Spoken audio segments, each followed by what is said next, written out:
Hello folks, welcome to Fort McAllister State Park, where 155 years ago, General William Tecumseh Sherman ended his march to the sea right here on the Georgia coast. This time we are doing a educational video on the Lemat Revolver. This was a 9-shot 42 caliber revolver developed by a French southerner in New Orleans named Jean-Alexandre Lemat. He was a good friend of famous Confederate General P.G.T Beauregard, and his concept design was to create a dragoon pistol that was both a revolver and a shotgun. Under the main barrel here is an 18-gauge shotgun, and it could fire a round of buckshot or a 62 caliber ball. So to load a cap and ball revolver of this type, each component had to be put in separately.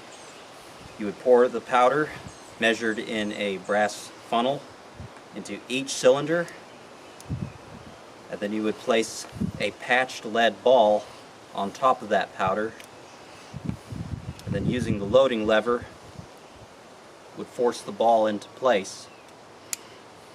And then you take a small percussion cap filled with fulminate mercury, and you would put it on the hollow cone in the rear. When the war broke out in 1861, about 5 years after this was patented, Mr. Lemat moved all of his production over to Paris, France, where about 1,800 of them were produced, and about half of them made it into the Confederacy. Part of the reason why Fort McAllister is here is to protect the coastal waterways from the Yankee Navy, so that blockade runners can come in and ship arms and ammunition into the Confederacy. And this worked pretty well for Mr. Lemat's business. He ended up simplifying the revolver to the second model, which had a loading lever on the left side.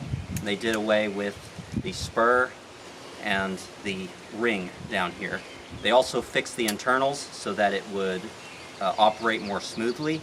But in 1865, when the war ended, Mr. Lemat had a hard time finding business. He tried manufacturing some in Liège, Belgium, with the pinfire and later centerfire cartridges, but he was such a poor businessman with no one buying his revolvers that he ended up folding his business in 1869.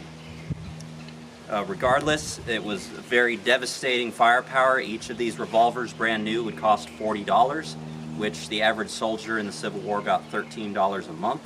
So they were mainly carried by generals and colonels, mostly men on horseback who had money and didn't mind carrying the weight on their sides.